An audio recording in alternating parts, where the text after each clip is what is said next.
What's up, Wolverines? I'm Tyler James. And I'm Dig Hamoud, and welcome to another edition of WBLN. Every time you come to Belen, the first thing you hear about is how amazing the lunch is. Andrew Hernandez talks to the sixth graders about our lunch menu. One of the most controversial things here at Belen is the lunch. Like all controversial subjects, some people like it while others don't. A common assumption is that the students grow tired of the meals the longer that they're here.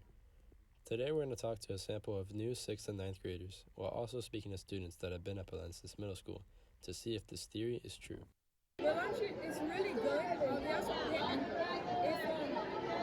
like how if you don't like what the food is that they're serving, I like how they have other varieties of food to give. I think it's amazing. Like I like that there's multiple options. Like let's say you don't like pizza or something.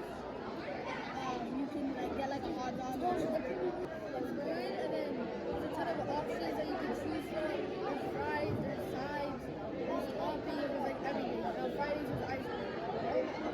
What I like about Belen, the Belen lunch, is the food. The food is really good. There's a lot of variety and options. I like how they change the variety every single day. There's new stuff to try. There's always like new things to experiment with. The drink's also good. There's a lot of ways to like, if you're into a lot of drinks, there's a lot of stuff. So what I like mainly about the lunch is the variety. The food here at Belen is really great. I'm not sure if other schools might have better, but like compared to my old school, the food is really good, and the people working here are actually really friendly. I think the lunch here is great. I just think it's really weird that we eat breakfast for lunch. I really like the lunch. I think it's really good. It's a lot of diversity, but obviously it can get repetitive. I mean, I think it's very hard to serve such a mass audience like Belen. It's like 1,000 kids. But I think overall the lunch is amazing. A lot of options if you really can't decide. I wish the Belen school lunches were more inclusive. It's the same repetitive cycle of like rice and beans and pizza on Fridays. I wish they included more food, such as like croissants or other exotic varieties. I wish Belen had some more gluten-free alternatives because I have a special disease where I can only eat gluten-free food, so I have to bring my own lunch to school every day. I oftentimes have like problem with the quality of food, like the chicken sometimes is pink or the burgers are undercooked, and also like the lines on the sides, they run out of food way too fast and the portions are way too small for us, especially since we're growing young men.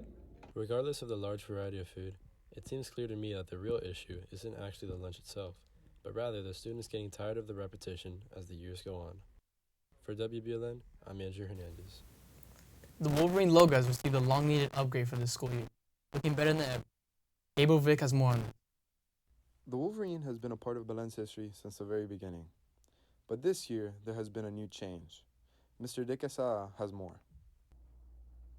We felt as a school that it was time to modernize the logo, give it a sleek and ferocious and modern look to reflect the success and the growth of our athletic programs. So we're hoping to put it all over the school, put it all over the fields, and definitely have it reflected on the apparel. Here we have the designer, Mr. Calderon. You know, as an alumni, I've always grown up with this logo, and I wanted to have something that wasn't used by any other school. I didn't, we have a lot of identity that comes from the Michigan uniform and things like that, so I wanted to make something that was just ours.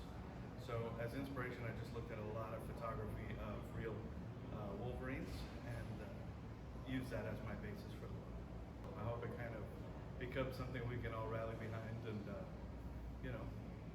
be proud of our school.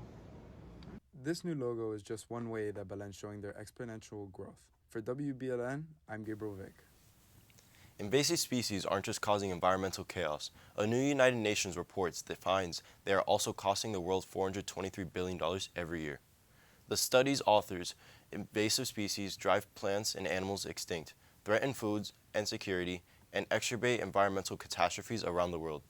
These animals and plants are being spread to new regions or areas through human activity, often travel or trade, and it's happening at an alarming rate.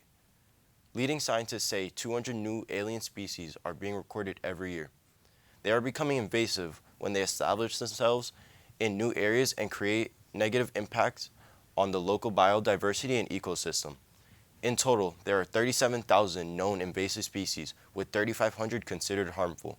Scientists say the cost of dealing with with them has quadrupled since 1970. That reading is fundamental for everyone. Wednesday is National Read a Book Day. Every September 6th, Americans are invited to turn the pages of one of their favorites or pick up something new. Numerous studies over the decades have stressed the mental benefits of reading, which included boosting memory and concentration. Older readers also seem to have shown a slower cognitive decline compared to those who don't read as much. Those who participate in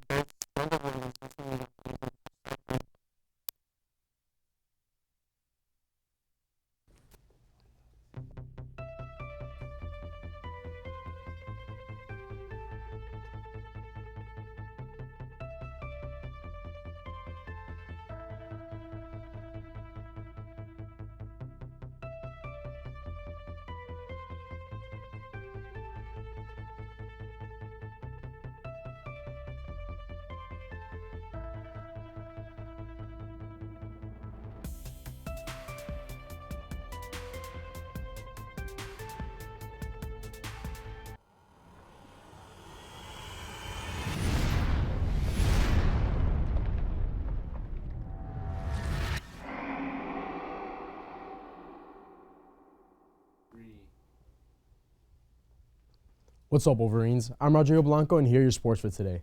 Our cross-country team continues their winning streak in great fashion. They scored an outstanding 19 points this past weekend in Ocala. Our top three runners were the Ruiz brothers and Marcelo Mantecon. Belen Bowling had a great week as they defeated Colonial Christian 7-0 at Bird Bowl. On the other side of town, the Canes were tearing up the football field. They won their season opener against Miami, Ohio 38-3, and our very own Don Chaney Jr. scored his first touchdown this year. Up in Orlando, the Noles took on the number 5 seed, the LSU Tigers, and thanks to Jordan Travis, they pulled off the upset and won 45-24. Now, onto the pros. This past Sunday, the Marlins ended up finishing the sweep against the Nationals. They took the W with a score of 6-4. Their next series begins today versus the Dodgers at home. This past Sunday, Inter Miami took on LAFC. Inter Miami came out with the win 3-1. Farias, Jordi Alba, and Campana all contributed 1 goal to the win. That does it for your sports today. Now back to Tyler and Diego at the desk. Thanks, Rodrigo. That's all your news for today. Make sure to follow us on all social medias. And from all of us here at WBLN, stay safe. Stay golden, Wolverines.